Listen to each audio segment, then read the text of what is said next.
Welcome, everyone, to the Epic Love Legacy podcast. I am Jake Worthington, and with me, as always, is my beautiful, wonderful prize of a wife, Carissa. And this is actually our first episode that we're recording as a married couple, That's a fact. right? We haven't done one since No, June. Yeah, we haven't done one. So now we are Carissa and Jake Worthington. I'm so happy you took my name. Me too. I was very excited to take your last name and drop my father's. But Yes, today is well, not about dads. Today is about the mother wound. the mother wound, the mother wound, the mother That's a big wound. one. Yes, it is. And what is the mother wound? So the mother wound is a core wound that children develop during childhood, usually within the first 7 to 8 years of their life, when the subconscious mind is forming. And the importance of the subconscious mind is that is where all of our habits, our beliefs, belief systems about ourselves, each other, and the world around us are held. So, for instance, when a baby is born and maybe, a mother believes in the cry out method, what that's going to teach a baby is that nobody is coming, right? Nobody's coming to comfort it. Nobody's coming to save it. Nobody's coming to offer love, support, and touch. And so even as babies, we can develop a unsafe nervous system about the world around us. You could have a mother that is doing her absolute best but shows inconsistent love, or maybe she's under a lot of stress, with work or in her home life, or has her own set of trauma and shows up inconsistent for a child. I know that can be even hard for women that have periods, right? It's like if we don't have a dad at home with us to kind of take over that week and a half that we're just not ourselves, then a child could develop a mother wound. And like most traumas, there's a wide range, a very wide range. You could have like a little bit of trauma, a small mother wound. Maybe something like therapy between you and your mom could work out, or maybe just even deep conversations with an emotionally mature mom, an emotionally mature child, or adult child. And then there is like narcissistic moms who just inflict so much pain because they really don't give a shit about healing. Like they just don't. So it's I believe it's one of the hardest and most transformative wounds to heal. And I believe all souls that incarnate into a human body here on earth that choose to have a narcissistic mother or develop a mother wound, they are miraculous, brave souls that are the cycle breakers that come here to end really dysfunctional lineages or bloodlines per se. So if you are listening, you have a mother wound, I see you, I feel you, I understand the pain that you carry that is and was never yours to carry. With that said, I also believe that you are a super brave human being and you are here to transmute that pain into purpose. I believe the purpose is to love and be loved. So first to kind of actually not even first, but to conquer self-love and then to be able to love another in a very deeply fulfilling relationship with another human. Well done. That's a great answer. So one of the things that you said that I want to tune into a little bit more is basically just because it is a wound, right? There's varying degrees of the wound, right? There could be mother wounds that are kind of like paper cuts, and there can be mother wounds that are like you had your heart ripped out and thrown on a plate, and everything in between. It's the emotional imprint, right? The emotional imprint that sets into that child, into that subconscious mind. You said that fully forms before we're 7, right? And so during that early childhood, when the child's need for safety, attunement, you said consistency, and the emotional reliability just wasn't met, right? And I think you nailed it. And I think it's important because denial exists in this arena, exists in with the mother wound. So I do encourage both male and females that are listening to really research the mother wound and how it might show up for yourself and how it might show up in other people, so that way you can understand. I do am I getting with a partner that has a mother wound and doesn't know it?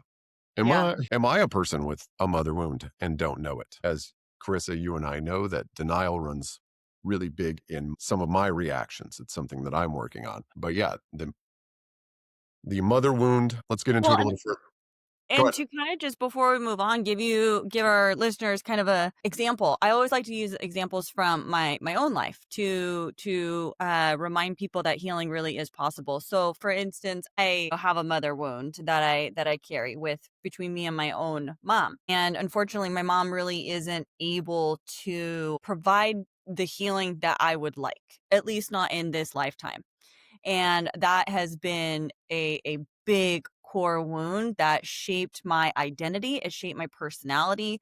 It played into mental illness, addiction, the sexual partners that I chose throughout the course of my life, starting at a really young age, way too young, 14, to be sexually active. But then there's also, like, my daughter too, like, unfortunately has a mother wound that inadvertently inflicted because I had her so young. I got pregnant with her when I was 16 years old, and then I struggled with mental illness. I was in college, I was working. I didn't have a ton of support financially from her dad or even, him fulfilling her parenting time. And so my daughter went on to an inconsistent love, just with my moods and personal struggles that I had.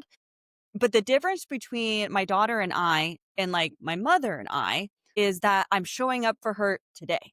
I'm here for her today, and I'm willing to look at the trauma that she has that came from me.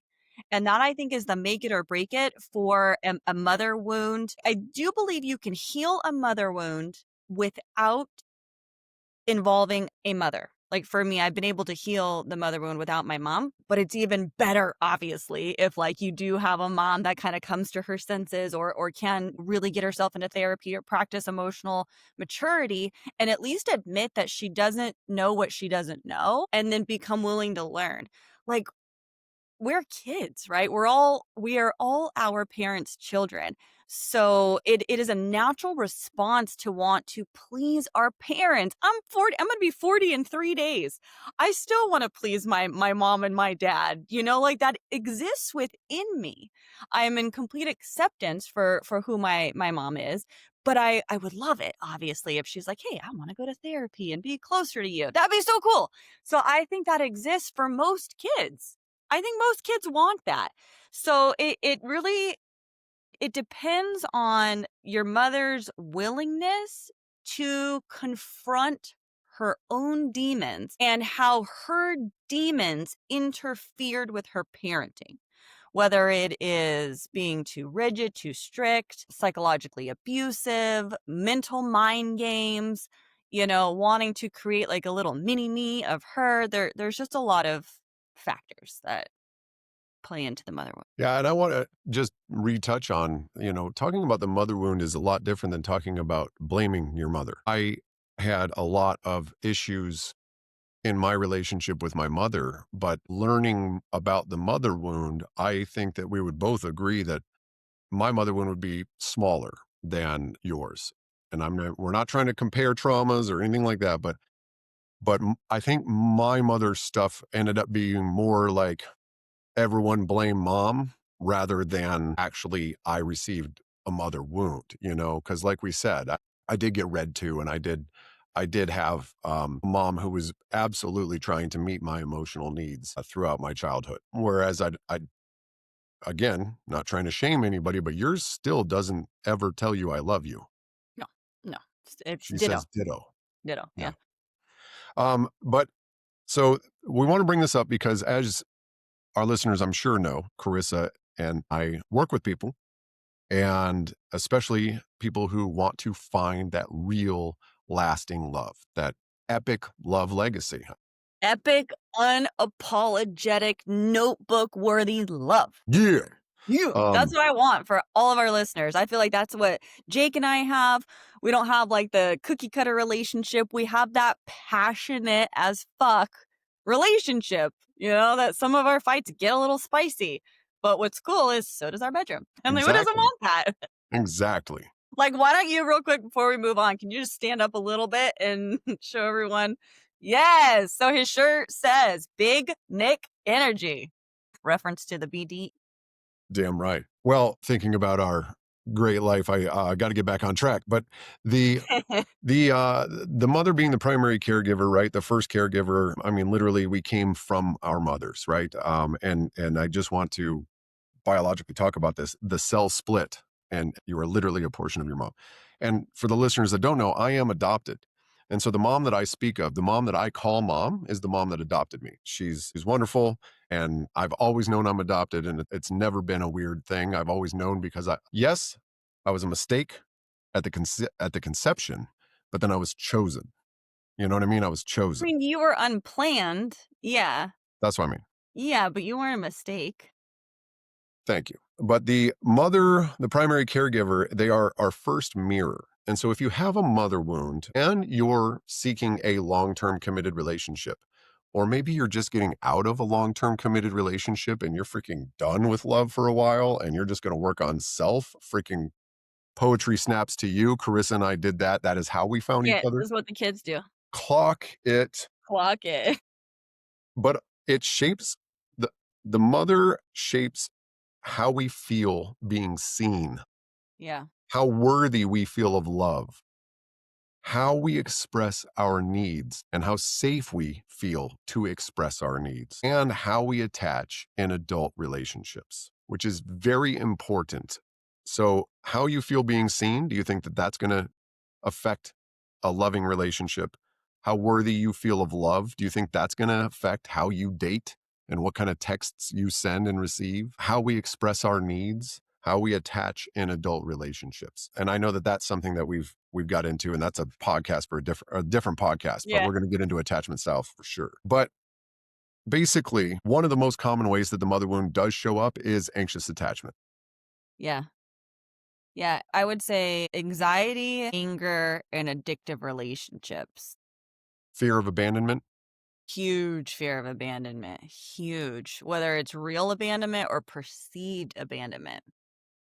So, one of the things that we have decided amidst everything that has happened in our lives, and just real quick, I want the world to know that Carissa and I have literally been prosecuted and have been taken to court for our podcast, for our social media. And I was like, we where are are you going now, with it? I thought you were gonna go to our past lives when nope, I was a witch and you were a warrior. we can go there, Yeah, but like twice. we have literally we have literally been in a long legal battle, and CPS has been involved and so on. And basically we're now to the point of like, okay, we're okay being authentically authentic. Yeah, And everyone can fuck off. so The Taylor Swift song. What is that part? I love that part. We it'll tell the come to you. whole yeah. Plus I don't wanna sing it. But yeah, the reason I bring this up is because we are going to be a little bit more authentic and share some of our real stories. Okay. You know, Carissa and I have had a lot of relationships before we found each other, and we both know about them.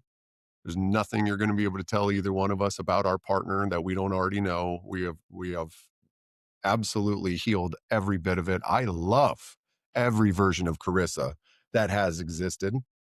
If any of you had to deal with those, I do apologize. I should have been there. It should have been me. But anyways, I bring this up because the fear of abandonment, has that ever caused you to stay in a relationship that you shouldn't have been in? 100%. Has it ever I caused just you to didn't pursue a relationship that you should have never pursued? so probably my immediate answer is like, well, sure. I can't necessarily like recall I'm gonna date this guy even though I shouldn't so that I'm not abandoned, right? Like it wasn't that clear in my mind. At the However, time. 100%. But now looking back, like, hindsight, Yeah, you can see. looking back, it's like that's exactly what I was doing. Exactly. There was a gentleman that I really did deeply love, and he was a good man, almost married him, but I wasn't as sexually attracted to him as one should be if they are considering marriage. and I was considering marriage, you know? And granted, I was like intellectually and emotionally attracted to him, so that did exist. But a lot of it was I just didn't want to go through the breakup process. I didn't want to walk through that. And so I stayed with him a lot longer than I should have, knowing that if we got married, we were probably just gonna get divorced, you know, whether it was year 5 or 10 or it was like I saw it, but yet I still continued dating him week after week, month after month, year after year for about 3.5 years, where it should have just been a no-brainer. Yeah. Should have been a no-brainer. And yeah, I've done, as you know all my stories, I've done some crazy ass fucking shit in my addiction to alcohol and really even my addiction to men to not be abandoned. You know, I have sabotaged relationships. I've lied and manipulated to keep men from abandoning me. I have done the craziest shit. Yeah, but it's really interesting because you just talked about addiction, you talked about alcoholism, right? But it's really interesting what came first, chicken or the egg? What came first? Men, Mother for wound? sure. Men, for sure. I thought Yeah, it was alcohol when I yeah, entered AA at 22. I was like, and I wasn't even an alcoholic at 22. I just drank kind of funky, and I did not wanna be an alcoholic like my mom. So I just entered kind of early. What do they call that? Pre-something. Anyways, but it wasn't even until, like, my 30s that I was like, wait a second, I've relapsed a few times and I'm relapsing every single time because of a breakup. Because of that huge fear of abandonment that literally came for me from like an infant, right? I had my first experiences with abandonment as an infant in the crib when I was just left to cry it out when my dad was in med school and my mom was doing who knows what. So now looking back on it, it was for sure men. And Jake knows this too, but like for me personally, when I was about 12 years old, I discovered that my body looked like girls that we saw on magazines and billboards and television, and so from a very young age, I was like, "Wait a second, I have an hourglass? Like, oh, I have a body? Oh, I have a butt?" Like, and I learned at 12 how to use my body and get what I want, which at the time was just attention. But by 14, having sex, pregnant on a one night stand at 16, so yeah, but you've told me a lot though that also was attention. So it was attention. It wasn't necessarily that you, like, enjoyed having sex. It wasn't no, like it. it wasn't even no, that's the most fucked up part is that it wasn't even about pleasure. If I was like a young woman that was like, I'm exploring my body and I'm exploring what my body can do and right around the age of 16, 17, 18 is like when we start experiencing the feeling of being horny and what it feels like to actually want to be close to the opposite sex and what pleasure is and what orgasms are. And none of that was, like, non-existent in my sex life before you. I mean, really before you. But even at, like, when I was sexually active, it wasn't about pleasure. It was always about, like, pleasuring the man so that he would love me, so that he would wanna be with me and stay connected to me, and that was the role I played. I didn't really play, like, the good girl role. If anything, I tried to be, like, the chill girl who, like, fit in with the guys and, like, loved fucking when really I didn't. I was just pretending that I did so that I could have that perceived closeness and intimacy. It was really sad. Yeah, and again, I wanna touch base real quick that also one of the things that we've decided is that we are going to talk to the people that are very misunderstood, which is people with a high body count. And you're totally in the right place. If you have slept around, you are in the right place.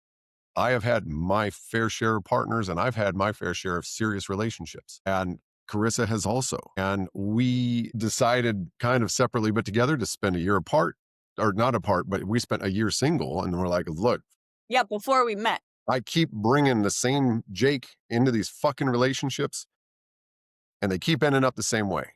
So why don't I change Jake before trying another relationship? And I had actually sworn off. I was like, I'm done. I'm done with this. Women aren't safe around me. Like it's done. And when we met, actually, we were only 6 months into that, and you and I were like, not even didn't even consider each other. And later on, we started getting an eye for each other. But it Mhm. was your mind, it was your story, it was your history. Where I was like, holy shit, you're the female version of me. And I truly believe if I was female, I would have lived life so similar to what you.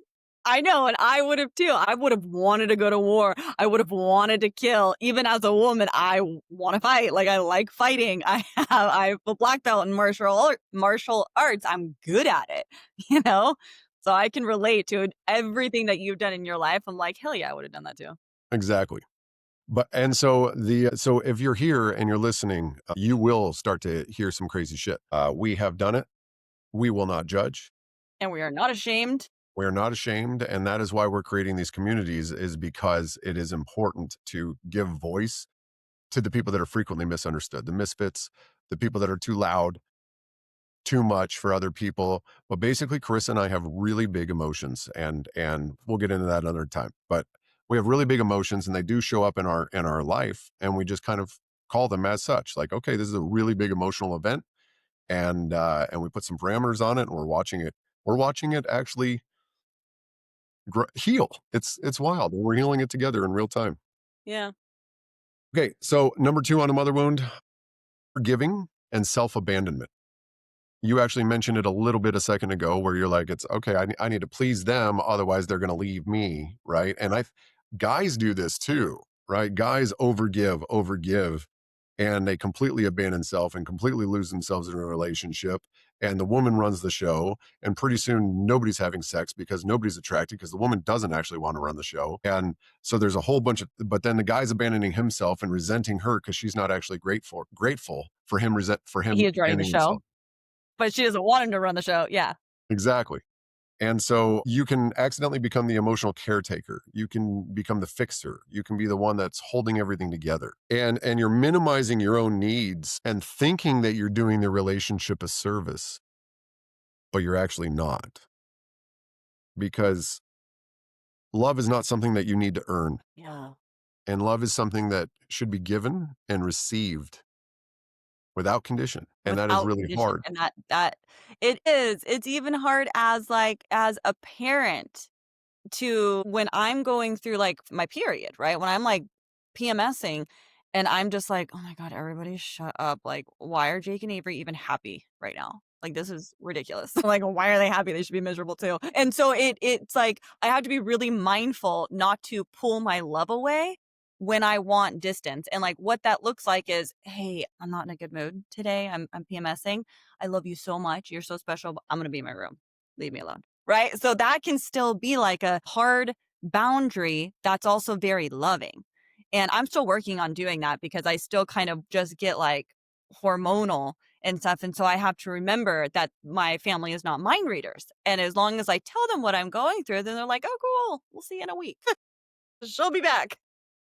Yes, except the mother wound that's in me, the mother wound that's in my daughter, especially Sure. comes out. Yeah. So as you're like, "Hey, guys, not feeling 100%," right? Then this overgiving and self-abandonment comes in where it's like, "Okay, well, I need to do more now during this week and a half. I need to do more to make you feel better." And you're like, "No, bitch, I want I want space. I want space."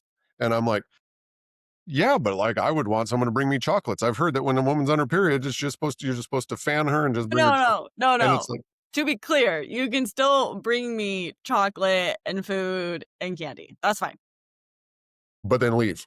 But then leave. Oh, yeah, Yeah. yeah, yeah. No, don't hang out. No, don't hang around. No, you just have you seen those TikToks where it's like the woman is under the covers and then like the man, the boyfriend, the husband is just like throwing in like chocolates under Cheetos, which I don't eat any of that junk food, but like he's throwing in like junk food and stuff. She just grabs and then it's like, okay, bye.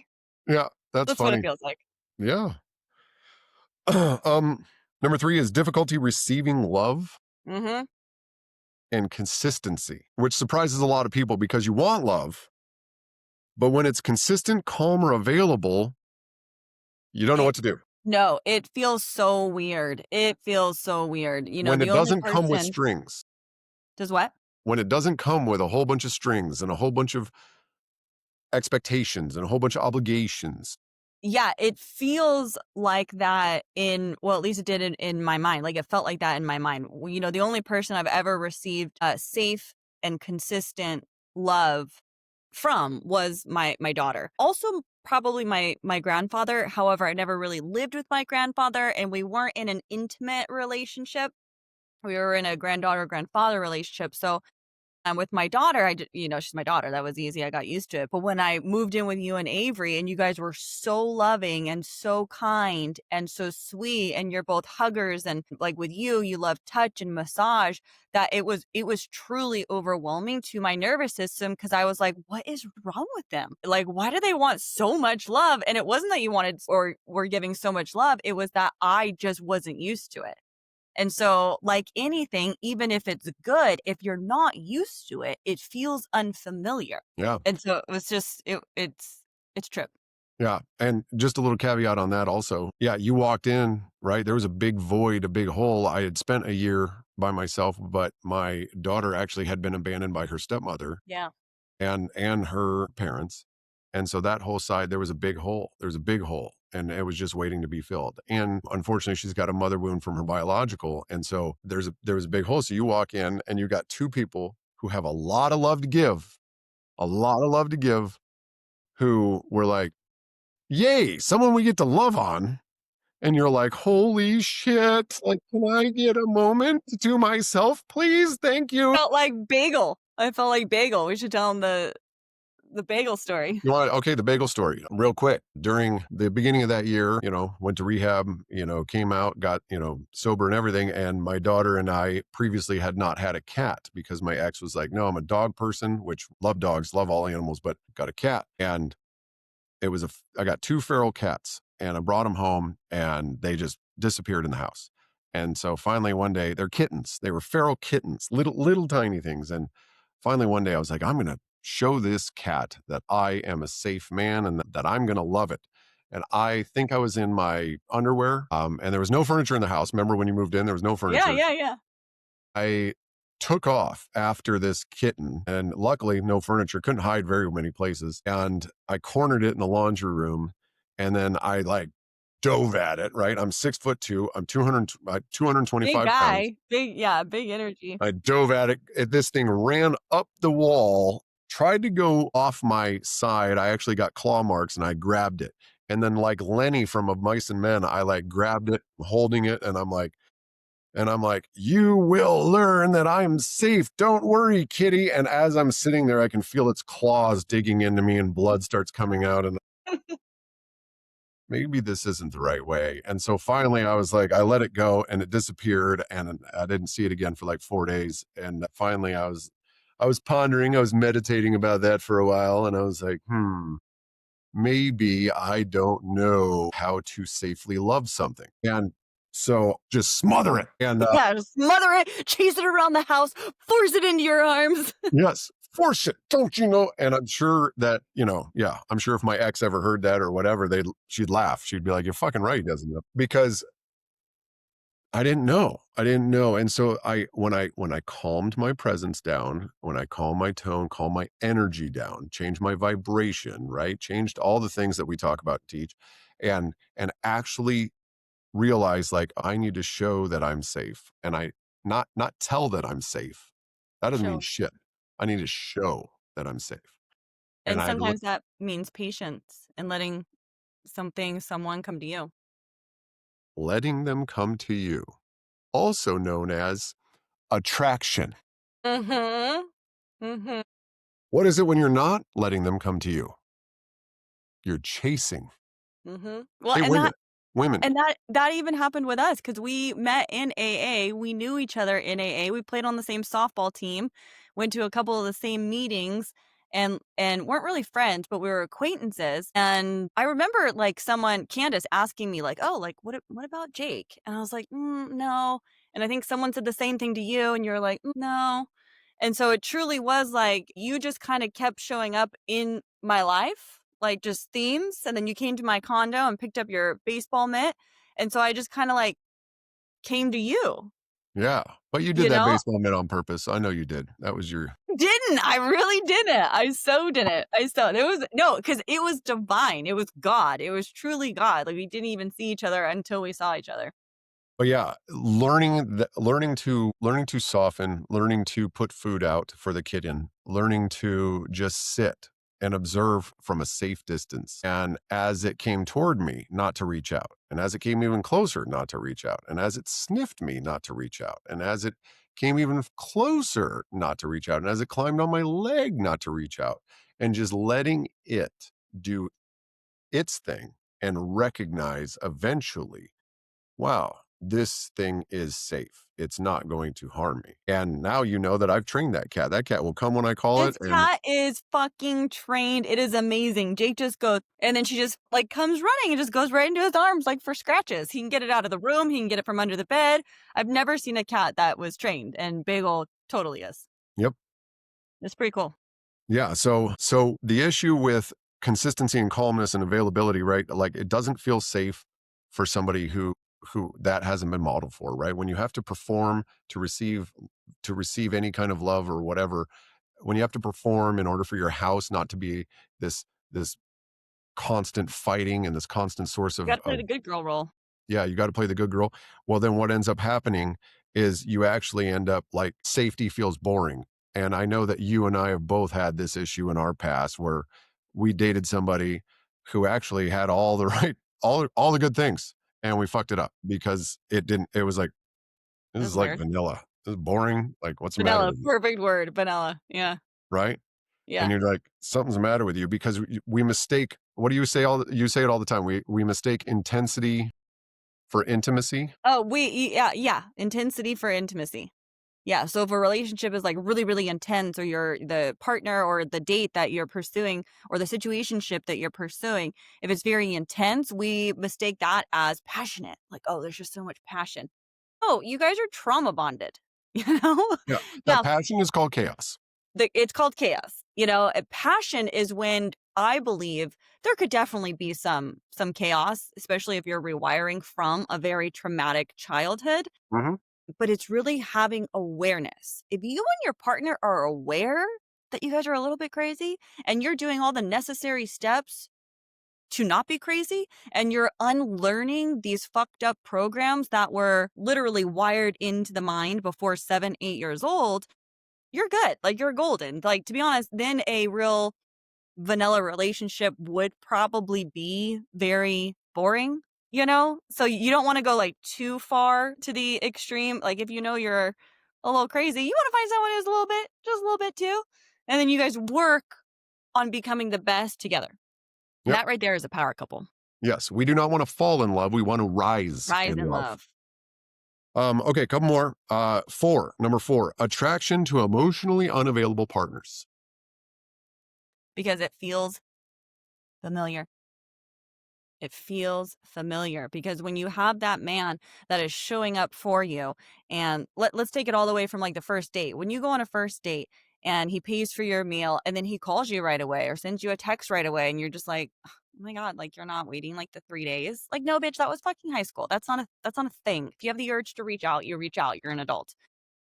And then if he like, can keep showing up and keeps being consistent, you almost look at that as like, oh, he's needy. Oh, he's really clingy. Oh, and that's because it just feels so unfamiliar. So when you go on a date with the guy who is inconsistent, like your mother was, or who wants to hold a girlfriend to like certain standards in order to show her love, for her to even perform as the good girl within the bounds of within the relationship itself, well, that feels normal. You're like, "Oh, okay, like, this is normal." You don't even recognize it as unhealthy. You don't even recognize it as something that you don't want, at least not until way later, because it is familiar to your subconscious mind. It is familiar to your nervous system. And so if you were to take, like, a very, very healthy woman who has a sense of autonomy, who has a sense of identity, who feels good about herself, and you put her in a relationship or you send her on some dates with an emotionally unavailable man, she'd spot it in a second. In a second, she'd be like, "This guy's gonna play games with me. He's gonna call one day and wanna see me, and then he's not gonna call one day and not wanna see me, and then I'm gonna, show up at his place one day and it'll be fine, and then I'll show up the next day and it's not fine, and it's just like it's gonna be totally mixed messages, and you'll recognize it as unhealthy, whereas someone who lived through that with a mom is going to recognize that as normal. When it's not normal, it's unhealthy. You're just so used to unhealthy that that's all that you can see. Which is how people fall into that anxious avoidant trap. Yes. And number 5 is boundary struggles. Boundary struggles. Either People you let get too much so in. mad What? about boundary people get so mad at my boundaries. I love it. Yeah. Either you let too much in or you shut everything down, right? Yeah, I can relate. Yeah, and people with a mother wound often struggle with that. But boundaries, right? We call them parameters also, call them parameters. In sports, nobody has an issue with boundaries, right? Right? Yep. Nobody has an issue with boundaries in sports. On the road when we're driving? I mean, some people do. But yeah. I mean, I kinda do, I do. I But don't what I'm love saying when is people like don't. everybody who watches football knows there's a line of scrimmage. That's a fucking boundary. They know where the out of bounds is. That's a boundary. They know where the touchdown is. It's a boundary. The first down line, all sorts of boundaries all over a football field, right? What about in relationships? How are you with boundaries in a relationship? Do you feel confident enough to uphold and enforce your own boundaries within your own relationship? Yeah, it's hard. It's hard, especially if boundaries got you in trouble. If you got in trouble by your own mother, the number one woman that was supposed to love, respect, and you trust, if she did not allow you to have boundaries, why the fuck are you gonna grow up to think you're allowed to have boundaries with friends, with men, in your relationships, with your own kids when you have them? You know, a mom who doesn't respect boundaries is someone who like just walks in your room once you're like becoming of age and it's like okay because she deserves to because she's your mom. You know, like just it's those little things where it's a sense of entitlement on the mother's part because she feels shitty about herself. And the interesting thing with that thought is gone. It was there, but it's gone. You said something about moms. But Was maybe it the what? if I talk for a second, it'll come out. Guilt, boundaries and guilt, Mm. boundaries and guilt. Setting and holding a boundary should not make you feel guilty. Oh, that's what I was going to say. Parents. So many of us want, so many parents, not us because we don't do this, but so many parents, they rule with an iron fist. Do not question me in my own home. Okay, when What? should they practice questioning authority? Because you don't let them do it at school, right? You don't let them do it at home, right? So when do they practice questioning authority? When do they, because shouldn't we question authority? Yeah. And if you don't think we should question authority, turn this podcast off and never fucking listen to it again. Correct. We're not for you. Because questioning authority is an absolute must. Go ahead, sir. 100%. That is the reason why humanity has evolved. If we didn't question it, we'd still have fucking slavery. Literally, there would still be slavery. Women would not have the right to vote. There We would, wouldn't be no gay marriage, you there'd be no know? airplanes. Correct. It's like there'd be no airplanes because science did say that flight is left for the birds. It's And so it's impossible. like you have these moms who are just so fucking entitled, and it's generally because they're not doing anything with their own life. And so it's like you want to raise, especially women, you want to raise your little girl to question authority. There is a way in which she can do it politely and respectfully, you know? And when you teach her that within the confines of your own home, that is going to bring about an autonomous, very independent woman who is a leader, who is going to help shape humanity for the next generation and the next generation. And then she's going to raise her daughters to do the exact same. So you're creating a whole bloodline, a whole lineage of some pretty badass women, you know, that create lasting change on earth. And what the fuck else are we here for if it's not raising the consciousness of humanity? Like, why else? Right. Boundaries. You set them. If you're not good at setting boundaries, it takes practice. It takes learning how to set and enforce boundaries, right? It's a whole practice. That's why Chris and I are creating Boundaries Bootcamp. So we have when you set a boundary and you try to enforce it, right? People will break out all kinds of tools to try to break down your boundary. They will break out guilt and shame, and they will break name calling, and Smear campaign in the court system. Like, they they'll do anything and they will sue everything they you. can. It's Try to go wild. after your VA money. We'll do all sorts of stuff. And all it is because you're setting boundaries. Now, if you're new to setting boundaries, guess what? Just like any skill, you're going to make mistakes. You're going to Yeah. set boundaries too harshly. and you're going to set boundaries too softly, and you're going to set boundaries, all sorts of different things. But it's important to go through that process. Start now, start practicing, learn about it, read about it, educate yourself. It's very important. Okay.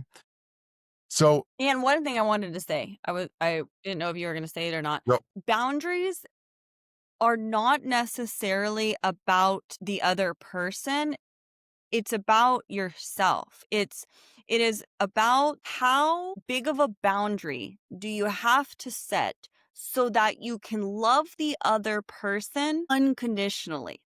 If the boundary is complete, like for me, I set a boundary with my dad. We are no contact. No contact at all. That is so I can love him unconditionally. I cannot love that motherfucker unconditionally when he's in my life. He drives me fucking nuts, right? He doesn't treat me the way I deserve. Like, I can't love him unconditionally. But with no contact, I can love him unconditionally. He's doing what he's doing in his life. He's doing the best he can with the tools that he has. And so that's really what boundaries are for. It's like we're all humans and we're all souls. And so how much distance do you need between you and that other person so that you can love them unconditionally in all of their fucked upness, in their raw human form? And also, if somebody does not want to respect your boundaries, then you just build the boundary higher. You just build that wall higher, and it seems like you might have to go to extremes because people will encroach and they'll get crazy and they'll get family members and they'll try to come at you from all different angles because they are upset that they cannot respect a boundary. And then you just build it higher and higher and higher until the day comes that they're like, hey, here's an olive branch. What do I need to do to live in harmony again? And then at that point, you get to make the choice whether or not you want to try yep.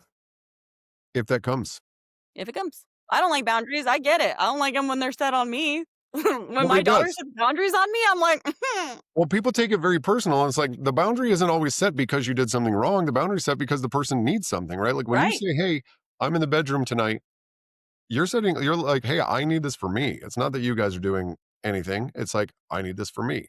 right. When, Like I was explaining to Avery too when I first kind of started setting boundaries in the house a couple years ago. I was like, it's not that I want to be away from you and dad. I love you guys. You guys warm my heart. You fill my soul. Like you're my family. I'm choosing to raise you. I'm choosing to marry him.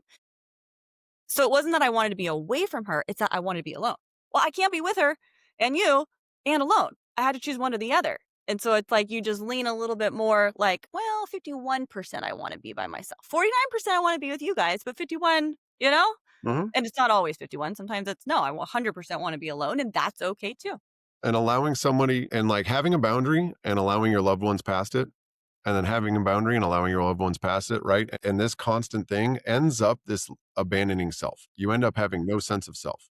And then what ends up is your gas tank's completely on empty. You're now short fused. You're now resentful. And it's all because you felt guilty about taking some time for yourself to check in with yourself, to see how you're doing emotionally, to see how am I meeting all the needs as far as my own growth as a human being? Am I fulfilling and pursuing my desires, or have I outsourced all my desires now to my family?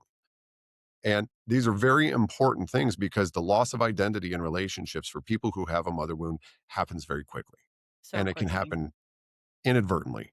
And then by the time you notice it, it may be too late. You may have too much emotional damage. But again, boundaries, boundaries, very important. So we're wrapping it up here.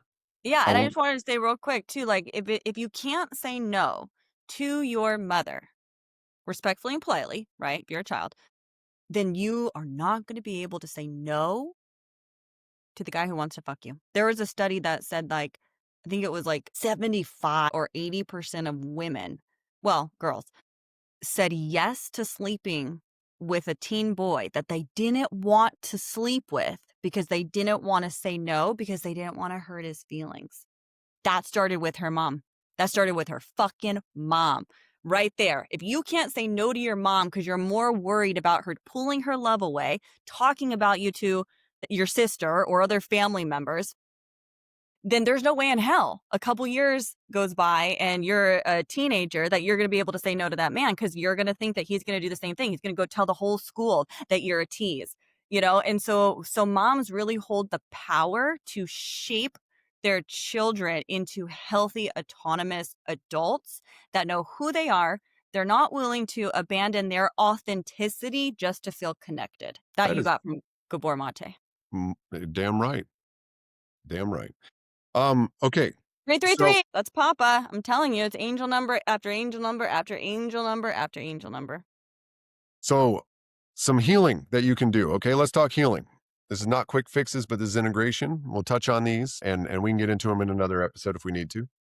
But self-mothering, learning to consistently meet your own emotional needs before outsourcing them.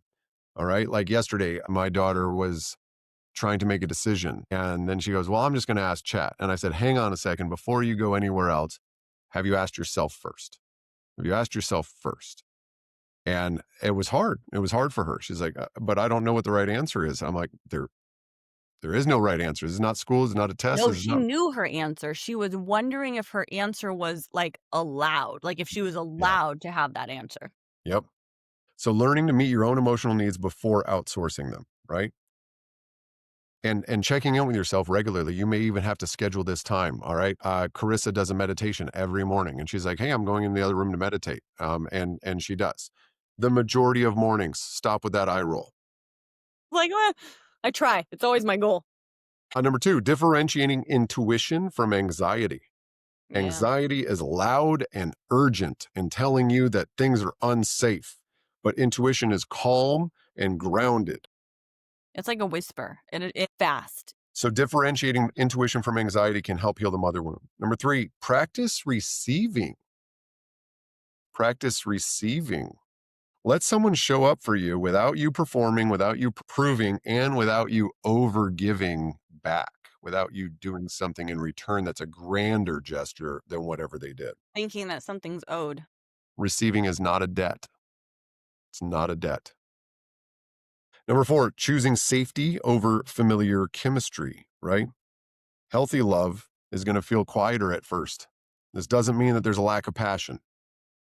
Doesn't mean that the lack of passion. It means you're actually healthfully observing, is this person right, and you're choosing and putting the correct pauses in place to just really say, is this person best for me, is this person right for me, are they not, and you look at it a little more logically. Whereas this chaotic hyper passionate first date, you and he both want the same amount of children and you want the same amount of things and you want the same amount, and you guys have already talked about having kids together and you've already talked about, that's not what you need to do right now. There's that's way too hot, way too soon. That's probably an unhealthy relationship. A nervous a nervous system that's used to conditional love will have to get calibrated to a healthier nervous system where love is no longer conditional. You might think it's boring. You might, like you said, you might think it's passionlessness, passion, You said it, passionless. but really what the nervous system is doing is it's just adjusting. Yeah, And then a couple months go by and you're like very turned on by that partner, whereas maybe in the beginning not so much, but it's because you're actually recalibrating. yeah.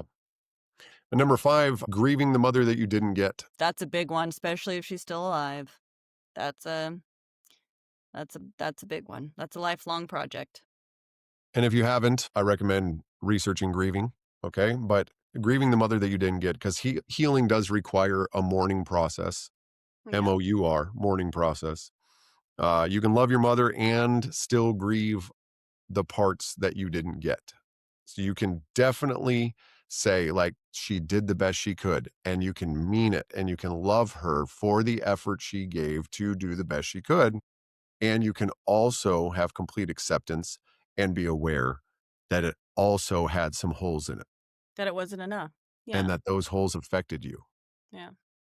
and that had lasting consequences. Yeah. For men, it's a little bit different, but for any men listening to this about the mother wound, or maybe you're trying to understand your wife or partner or girlfriend or prospective partner that does have a mother wound, it's very, very good information. Noticing emotional shutdown. Many men who have a mother wound learn to become hyper responsible to stay connected. I know I've worked with men who have a mother wound and they are just like, I have to provide, I have to provide, I have to provide, I have to provide, and they have to do all these things in order to perform for their partner. And it's actually not true. There's a lot less that they could do and still show up if the relationship was safe for them. And number two, you do not have to fix, provide perfectly, or be invulnerable to be loved. Number three is learning emotional language. Learning No, emotional language comes off of our emotional pillow, okay, our emotional circle pillow. it's our Learning feeling wheel. emotional language, emotional literacy. Emotional literacy is not taught in schools. Mm-mm.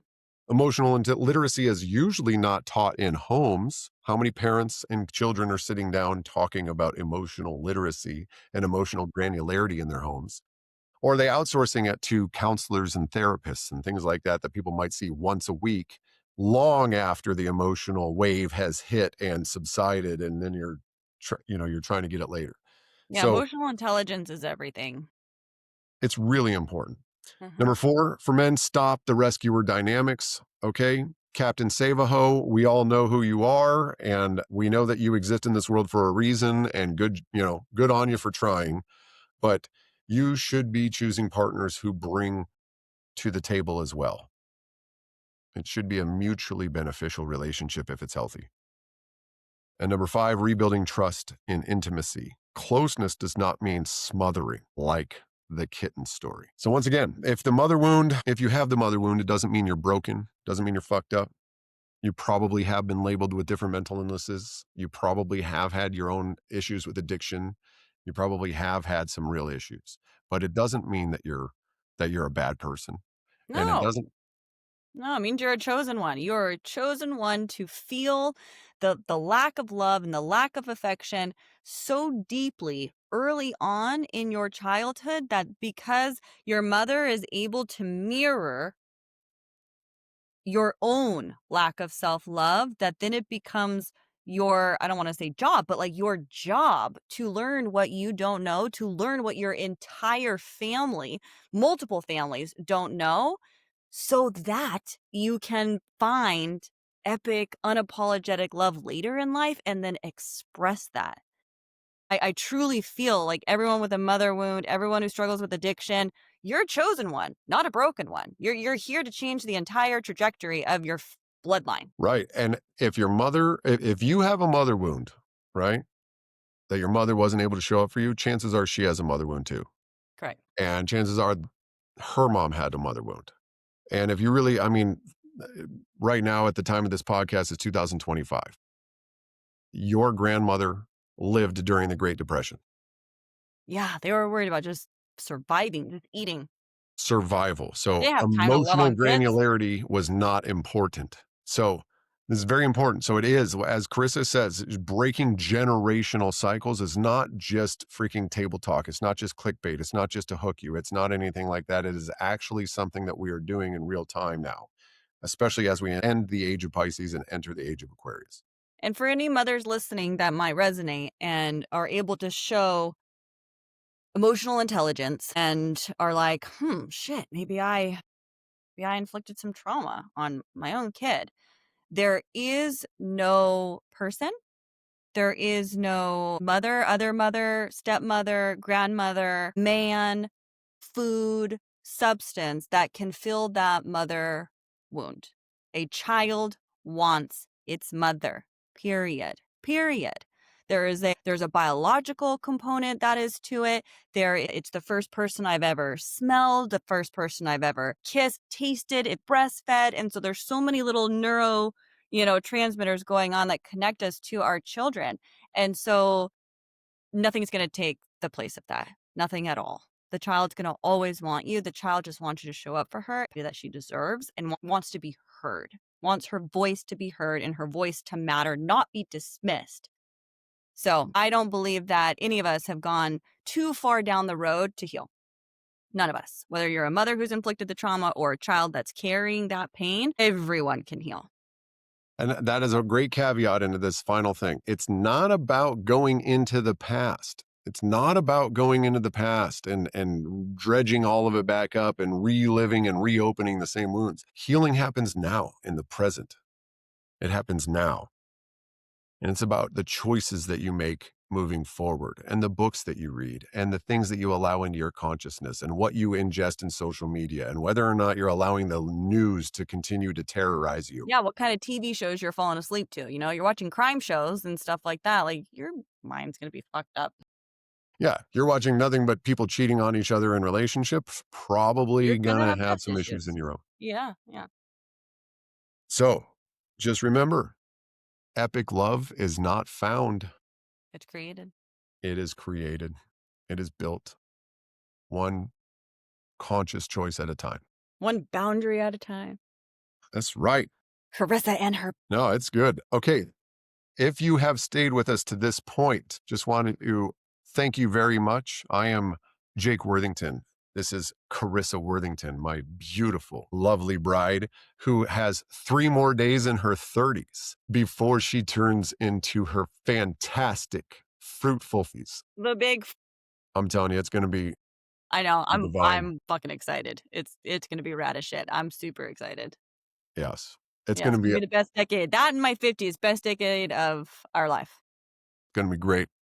It's going to be wonderful. I can't wait to celebrate your birthday with you and everything. For those of you out there with the mother wound, We love you.